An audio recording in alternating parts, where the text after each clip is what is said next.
नमस्कार, अस्सलाम वालेकुम, सत श्री अकाल, जय झूलेलाल।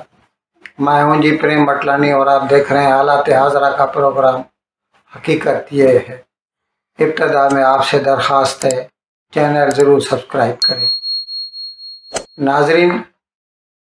जम्मू कश्मीर की एक दहशतगर्द तंजीम है, उसका नाम है हिजबुल मुजाहिदीन और उसका जो चीफ है उसका नाम है सलाहुद्दीन। वैसे तो हिंदुस्तानी कश्मीर का बंदा है, लेकिन बहुत अरसे से वो यहाँ से भाग गया है और रावलपिंडी में खुलम खुला रहता है, बावजूद इसके कि वो डिक्लेयर टेररिस्ट है और रह रह कर प्रेस कॉन्फ्रेंस भी करता है और दूसरे प्रोग्राम भी करता रहता है। अभी उसका एक ऑडियो जो है वो वायरल हो रहा है, उसमें ऑडियो मैसेज दिया है उसने पाकिस्तानी कौम के लिए और उसमें इसने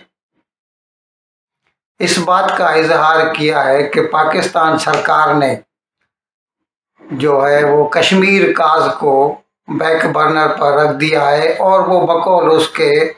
पाकिस्तान के हकूक की खिलाफ वर्जी है, या यूं कह दीजिए कि जैसे हकूक छीन लिए गए हों पाकिस्तानी आवाम से। आजकल पाकिस्तानी मीडिया के वसी और सरी उल असरात हलकों में साबिक अस्करी क़यादत के ताल्लुक से बहुत ही हौसला शिकन और तकलीफ दे इंकशाफात मौजूए बहस तकरार और गुफ्त शनीद बने हुए हैं, जिससे हर मुहिब वतन पाकिस्तानी मिल्लत मजलूमा जम्मू व कश्मीर और रवां जुदोजहद आज़ादी पर बहुत ही मुज़र बल्कि मुहलिक असरात मुरतब हो रहे हैं। आज काबिल एहतराम सियासी कायदीन और गिरामी कदर सहाफ़ी हजरात ने वक्त मुलाकात ही सालार साहब की गिरफ्त करके अपनी अखलाकी आईनी जिम्मेदारी जुर्अत के साथ निभाई होती तो एक बड़े कौमी मफाद को नाकाबिल तलाफी नुकसान से बचाया जा सकता था। वाज़ेह रहे कि ज़ायद अज 9 लाख काबिज फोर्सेज के साथ बरसर पैकार मिल्लत मजलूमा जम्मू कश्मीर को अल्लाह ताला के बाद अहलियानी पाकिस्तान के साथ उम्मीदें वाबस्ता है। वो अपनी जिगर गोशों की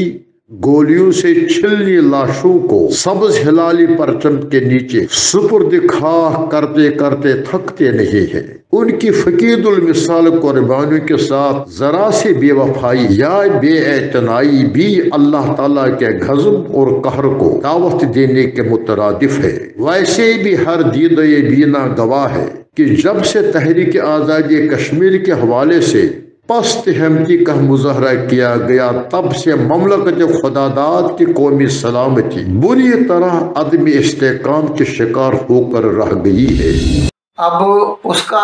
ये कहना जो है ना, उसका जो बैकग्राउंड है वो वही है जो हामिद मीर ने बताया था। अभी हमने एक व्लॉग भी किया था 2-3 रोज के भी, जिसमें हमने आपको बताया था कि हामिद मीर ने एक प्रोग्राम में नसीम ज़हरा, दोनों सहाफ़ी हैं, उनसे बात करते हुए कहा था कि 2021 में जनरल कमर जावेद बाजवा जो उस वक़्त के चीफ ऑफ आर्मी स्टाफ थे, उन्होंने कुछ 25 सहाफ़ियों को जनरल हेडक्वार्टर में बुलाया और उन्हें कुछ ब्रीफिंग दी थी और उसमें उसने कहा था कि पाकिस्तानी फ़ौज जो है, ये बकौल उसके, हम नहीं कहते, हामिद मीर कहता है, नसीम ज़हरा कहती है कि जनरल कमर जावेद बाजवा ने कहा था कि पाकिस्तानी फ़ौज जो है वो हिंदुस्तानी फ़ौज से मुकाबला करने की पोजीशन में नहीं है, क्योंकि उनके पास जो टैंक हैं उनके पुर्जाजात नहीं हैं, इसी किस्म के जैसे गाड़ियां हैं तो उनके लिए डीजल नहीं है। तो उसका हवाला देकर सलाहुद्दीन कहता है कि इस तरह पाकिस्तान जो सरकार है उसने कश्मीर काज को या मसले कश्मीर को बैक बर्नर पर रख दिया है और अभी कुछ भी नहीं करने जा रहे। अच्छा, इस सिलसिले में हम अपने नाज़रीन को ये बताना ज़रूरी समझते हैं कि अभी चंद रोज़ कबल ही पाकिस्तानी बेस्ड जैश-ए-मोहम्मद की तरफ से राजौरी और पूंछ के इलाके में जो है हमला हुआ था, जिसमें कुछ 5 हिंदुस्तानी सिपाही जो है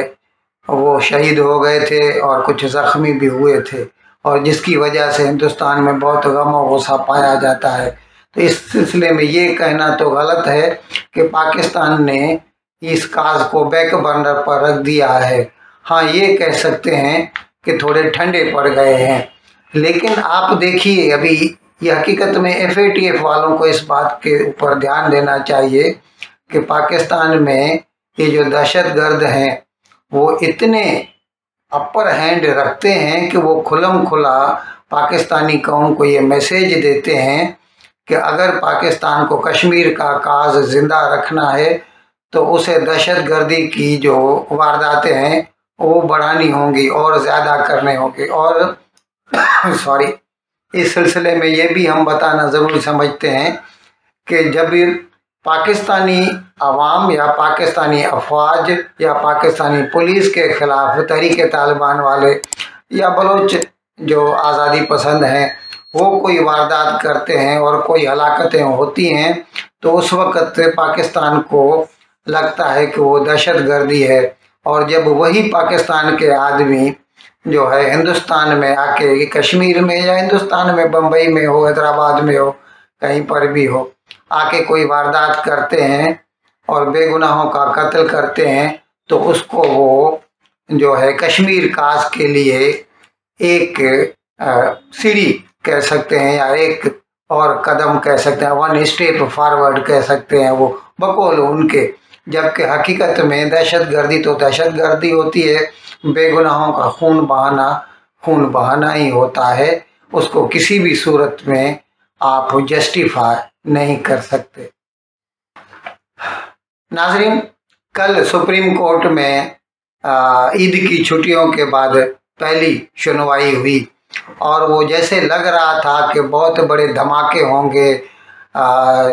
यूं कह दीजिए कि आतिशफिशां फटेगा, क्योंकि पार्लियामेंट ने एक तो जो वो 2100 करोड़ का जो बिल पेश किया था, मनी बिल था, कि वो मतलब जैसे सुप्रीम कोर्ट ने हुक्म दिया था कि 14 मई को इलेक्शन होने चाहिए पंजाब में, और उसके लिए पैसे जो है मुख्तस किए जाने चाहिए, तो उसके लिए मनी बिल पेश किया गया था और जो कि नाकाम हो गया। यानी वो पैसे जो है गवर्नमेंट ने रिलीज़ नहीं किए, पार्लियामेंट ने रिलीज़ नहीं किए, हम कह सकते हैं। तो इसीलिए लग ऐसे रहा था कि कल बहुत बड़ा शोडाउन होगा जुडिशरी, अदलिया और एग्जीक्यूटिव में या हुकूमत में जो है, लेकिन ऐसा कुछ नहीं हुआ। खुद जस्टिस उमर अता बंदयाल भी ठंडे रहे और उनके साथ जो 2 दूसरे जज हैं, जस्टिस मुनीब अख्तर और जस्टिस एजाजुल एहसान, तो ये दोनों तो बिल्कुल खामोशी रहे, उन्होंने तो कुछ भी नहीं बोला। हाँ, जस्टिस उमर अता बंदयाल ने सिर्फ इतना कहा कि हमने जो 20 अप्रैल को आर्डर दिया था और जिसमें हमने ये कहा था कि फरीकैन को, यानी उसमें ज़ाहिर है PTI और PDM जो है, जो हुकूमत है सेंटर में और जो अपोजिशन है, इन दोनों को मिलके बैठ के और इलेक्शन की तारीखों के मतलब मुकर्रर करने के लिए आपस में कुछ न कुछ बातचीत करनी चाहिए। तो इस बारे में जस्टिस उमर अता बंदयाल ने कहा कि ये हमारा जो है ये ऑर्डर नहीं था, यानी ये बाइंडिंग नहीं था, ये एक किस्म की सजेशन थी या हमारी तरफ से एक मशवरा था, क्योंकि हम पॉलिटिक्स में पढ़ना नहीं चाहते। और फिर आगे बढ़ते हुए उन्होंने किसी भी किस्म का, जैसे लग रहा था कि शायद सुप्रीम कोर्ट जो है पार्लियामेंट या हुकूमत के खिलाफ जो है तौहीन अदालत के केस के इनिशिएट करने की शुरुआत कर सकती है, क्योंकि जो सुप्रीम कोर्ट ने जो ऑर्डर दिया है कि 2100 करोड़ रिलीज़ किए जाएं, वो पार्लियामेंट ने नहीं किए थे।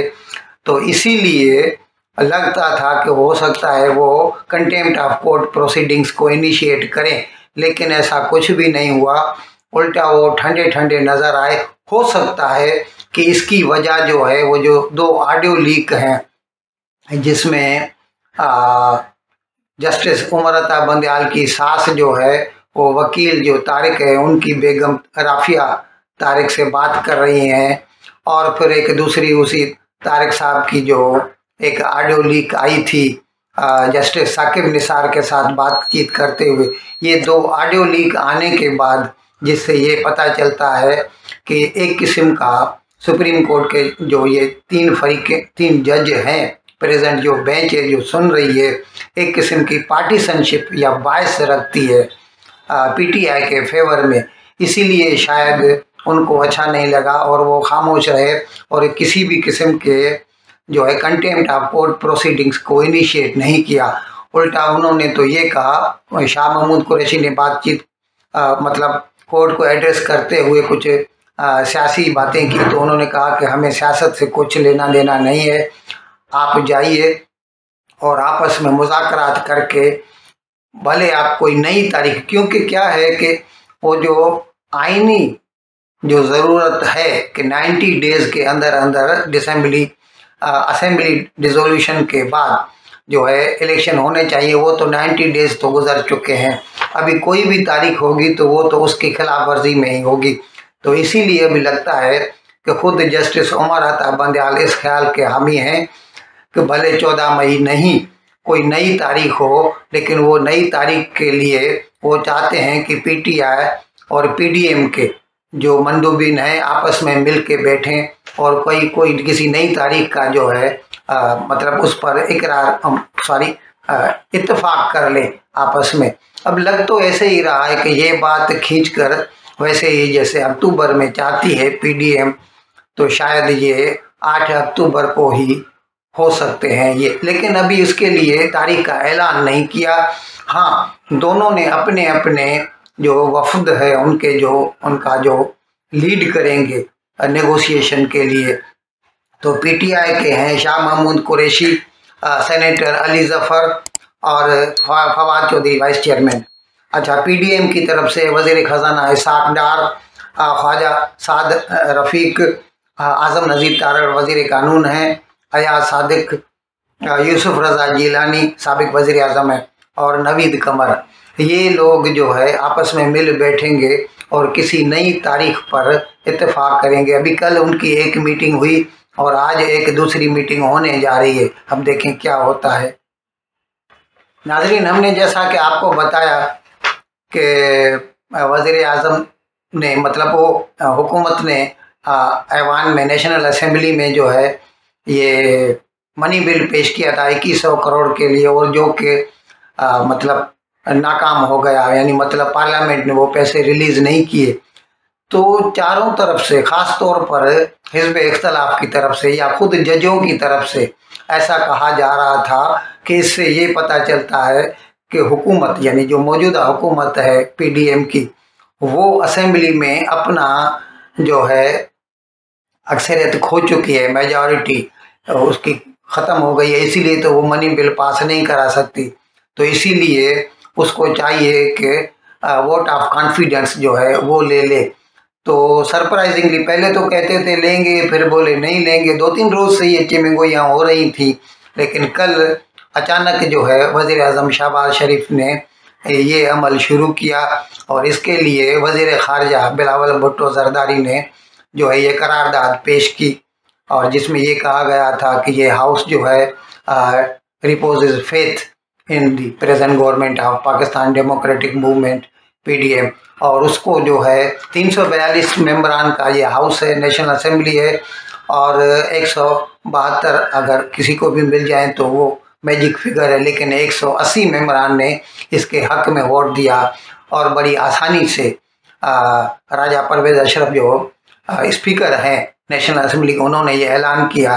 कि ये करारदाद अक्सरियत से पास हो गई है।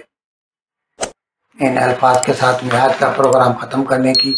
आपसे इजाज़त चाहता हूँ, लेकिन विदाई लेने से पहले एक मरतबा फिर आपसे मेरी दरख्वास्त है कि जिस किसी साहब या साहिबा ने अब तक हमारे इस चैनल को सब्सक्राइब नहीं किया, अज़राए करम इसको जल्द से जल्द सब्सक्राइब करें,